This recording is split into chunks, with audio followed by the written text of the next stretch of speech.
అందరికీ నమస్కారం. నేను మీ కిరాకార్పిని.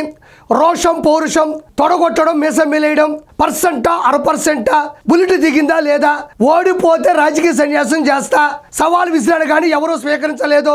పట్టావు జల్లెడు బట్టి వెతికినా ఇంత గుండె ధైర్యం ఉండేవాడు ఎక్కడా దొరకడం. ఈ మాటలు వింటే మీకంటనే గుర్తుకు రావాలి.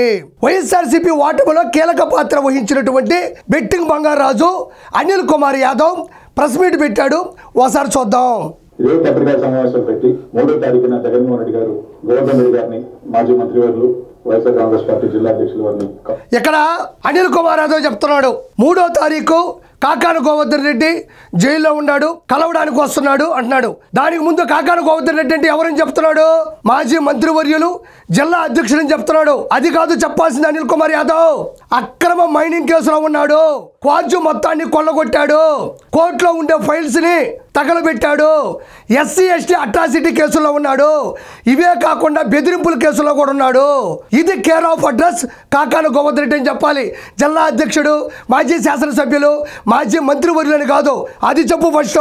చూస్తారని చెప్పడం జరిగింది. అసలు ఇంతకీ ఇస్తారా ఎవరా? ఏదో కాలయాపన చేసి జగన్మోహన్ రెడ్డి గారి పర్యటనని ఆపాలా? పర్యటన ఇస్తారా ఎవరా అంటే ఎవరు? పర్మిషన్ ఇస్తారా ఎవరా అంటే పర్మిషన్ ఎవరు? ఎందుకు ఎవరు? ఆంక్షల్ని ఉల్లంఘించకుండా ఉంటే ఇస్తారు, శాంతి భద్రతలకు ఆటంకం కలగకుండా ఉంటే ఇస్తారు, బల ప్రదర్శన జన సమీకరణ పర్మిషన్ లేని పనులు పద్ధతులు చేయకుండా ఉంటే ఇస్తారు. మనం చేసే పనులేంది? జనాన్ని మొత్తం పోగీయడం, హెలిపేట దగ్గర నుంచి రూట్ మ్యాప్ దగ్గర నుంచి అక్కడ వాళ్ళ దగ్గర కూర్చునేంత వరకు కూడా తొక్కిసలాట్లు, కారు మీద చిందులేపీడాలు, బూతులు ఒకటి కాదు కదా. ఎందుకు ఇస్తారు? ఎవరు?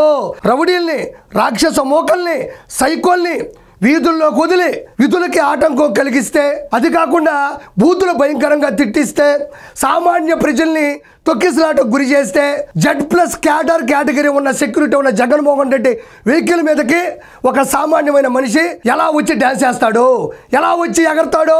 ఇదంతా ప్రీ ప్లాన్డ్ కదా. ఇవన్నీ చేస్తే ఖచ్చితంగా కూటమి ప్రభుత్వం ఆ అవకాశం ఇవ్వదు. ప్రభుత్వం కానీ శాంతి భద్రతలకు సంబంధించినటువంటి ఎటువంటి విషయాల్లో కూడా ఆటంకం కలిగిస్తే ఒప్పుకోదు. అది ఎవరికైనా తెలుసు కాబట్టి ఇవ్వదు. ఒకవేళ ఇద్దాం అనుకున్నా మీరు ఆ పనులు మాత్రం మార్చరు. అడ్డుకోవాలన్న కార్యక్రమం తప్ప ఒకటి అడుగుతా ఉన్న ఈ ప్రభుత్వాన్ని, జగన్మోహన్ రెడ్డి గారు దిగి కాకాని గోవర్ధన్ రెడ్డి గారిని చూసే కార్యక్రమంలో ఎందుకు ఇంత ప్రభుత్వం భయపడుతుందో నాకు తెలియదు. జగన్మోహన్ రెడ్డి గారు బయటకు వస్తే ఈ మధ్య చూసాం, జగన్మోహన్ రెడ్డి బయటకు వస్తే ఆయనకి అభిమానులు ఉన్నారు, జనసంద్రం ఉంది, జన సముద్రం ఉంది అని చెప్పేసి గవర్నమెంట్ భయపడట్లా. పొదులకి వెళ్ళాడు, పిలవని పేరంటానికి వెళ్ళాడు, పొగాకు రైతులను కలిశాడు. అక్కడ ఎంత ఇబ్బంది పెట్టాడో ప్రజలందరూ కూడా లైవ్ లో చూస్తా ఉన్నారు. అదే విధంగా తెనాలికి వెళ్ళాడు. ఆ ముగ్గురు ఎవరు? డ్రగ్స్ గంజాయి మొత్తం ఉండేటువంటి ఓ ముగ్గురు ఒక కానిస్టేబుల్ ని చంపైపోతే అతన్ని తీసుకొచ్చి పనిష్మెంట్ ఇస్తే అలాంటి వ్యక్తులని వెనకేసుకొని రావడానికి అక్కడికి వెళ్ళాడు. అక్కడ ఎలాంటి ఇబ్బందులు పెట్టాడు అన్నది కూడా ప్రజలు చూశారు. అదే విధంగా మొన్నటికి మొన్న సత్యన్నపల్లిలో రెంటపాల్ అనే గ్రామంలో నాగమల్లేశ్వరరావు అనే ఉప సర్పంచ్ 30 కోట్ల రూపాయలు జగన్మోహన్ రెడ్డి మీద బెట్టింగ్ కాస్తే అతను చనిపోతే అతన్ని కలవడానికి వెళ్ళి టైర్ కింద ఒకరిని, ఆ పక్క ఒకరిని, ఈ పక్క ఒకరిని మొత్తం కలిపి ముగ్గురిని లేపాడు. అదే కాకుండా సామాన్యమైనటువంటి మనుషులు ఎంత ఇబ్బంది పడుతున్నారో అందరికీ తెలుసు.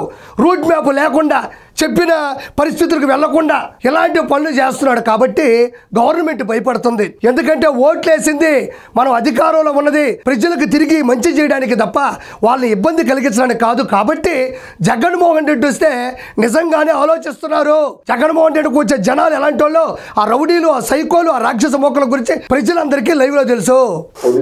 సత్తెనపల్లిలో హెలిప్యాడ్ అడ్డుకుంటే ఏ విధంగా జనాలు వచ్చారో చూసాం. ఇదే విధంగా బయటకు వస్తే మీ మీద వ్యతిరేకత కానీ, మీ మీద ఏదైతే మీరు ప్రామిసెస్ చేసినవి అన్ని కూడా 100% కూటమి ప్రభుత్వం ప్రతి ప్రామిస్ని కూడా అమలు పరుస్తుంది. 1వ తారీఖు టెన్షన్గా పింఛన్లు ఇస్తున్నారు. 203 అన్నా క్యాంటీన్లు ఓపెన్ చేశారు. కేంద్రం నుంచి నిధుల్ని మంజూరు చేసుకుంటున్నారు. మెగా డిఎస్సి నోటిఫికేషన్ జారీ చేశారు. తల్లికి వందనం అమలైంది. రానున్న రోజుల్లో అన్నదాత సుఖీభవ, దానితో పాటు ఫ్రీగా బస్సు కూడా ఇవ్వబోతున్నారు. ప్రతి ఒక్క ప్రామిస్ కూడా అలవర్చబోతున్నారు. ప్రత్యేకమైన అమరిక జరగబోతుంది. ఆ విషయంలో ప్రజల నుంచి ఎటువంటి లోటుపాట్లు లేవు. గవర్నమెంట్ అద్భుతంగా పనిచేస్తుంది. ఆ విషయంలో ప్రజలు ప్రజలు హర్షిస్తున్నారు. నువ్వేదో కూర్చొని మాట్లాడబాక.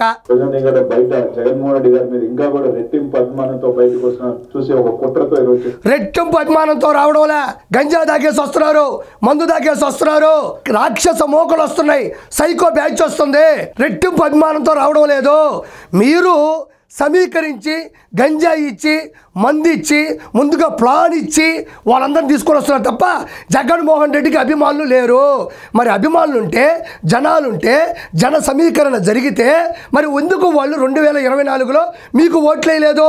ఎందుకు ఓట్లేయలేదంటే వాళ్ళంతా రౌడీలు. మీరు ఆ రౌడీలు చూసిన ఏ జనాలు కూడా మీకు ఓట్లేలా కార్యక్రమం చేస్తా ఉన్నారు. ఇది మీ పరిస్థితి. ఈరోజు ఒక్కటైతే చెప్తా ఉన్నాం, మీరు ఎంత అడ్డుకోవాలనంటే, మీరు ఎంత అడ్డు చూసి చేయాలనుకున్నా 3వ తారీఖున జగన్మోహన్ రెడ్డి గారు రావడం తథ్యం. దాన్ని ఎవరు ఆపే ప్రసక్తే లేదు. మీరు హెలీప్యాడ్ పర్మిషన్ మీరు ఎన్ని కుట్రలు చేసి ఇవ్వకపోయినా మాకు చాలా మార్గాలు ఉన్నాయి. జగన్మోహన్ రెడ్డి గారు వచ్చేదానికి చాలా మార్గాలు ఉన్నాయి. తప్పకుండా జగన్మోహన్ రెడ్డి గారు వస్తారు, గోవర్ధన్ రెడ్డి గారిని కలుస్తారు.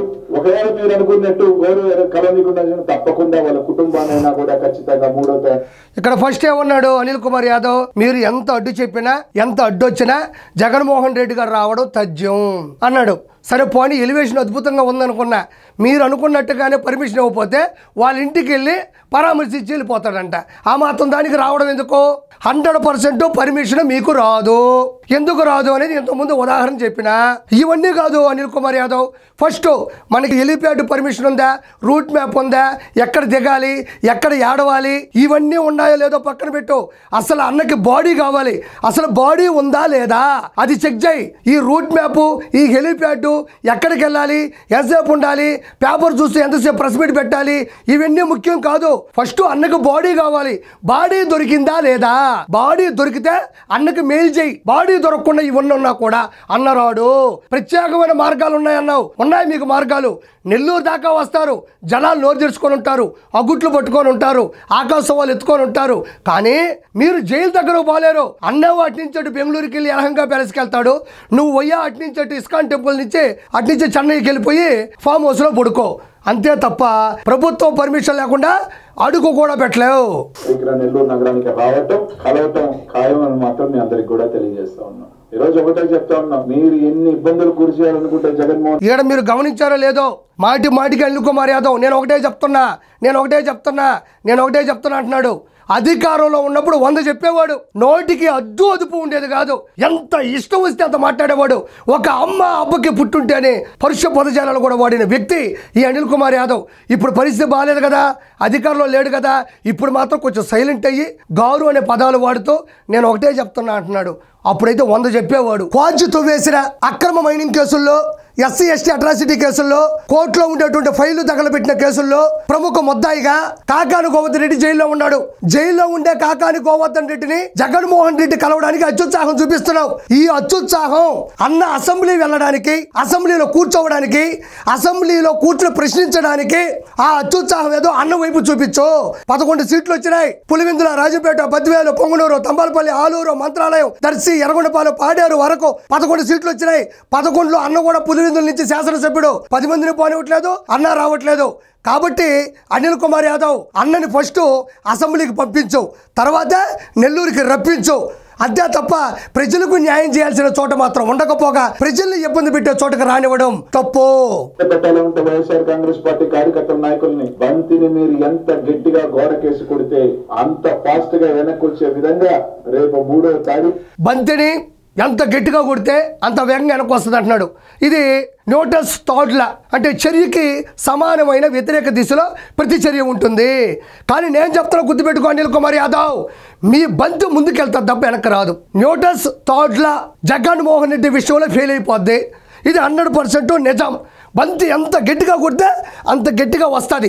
ఇది నిజమే. న్యూటన్స్ థర్డ్ లా ప్రకారం చర్యకు వ్యతిరేక దిశలో సమానమైన ప్రతిచర్య ఉంటుంది. బట్ జగన్మోహన్ రెడ్డి విషయంలో బంతి ఫెయిల్ అవబోతుంది, న్యూటన్స్ థర్డ్ లా కూడా ఫెయిల్ అయిపోతుంది. రానున్న 2029లో పూర్తిగా పార్టీయే ఫెయిల్ అయిపోతుంది. కాబట్టి ఇంకా మనం అన్నీ ఆపుకుంటే మంచిది. Thank you so much.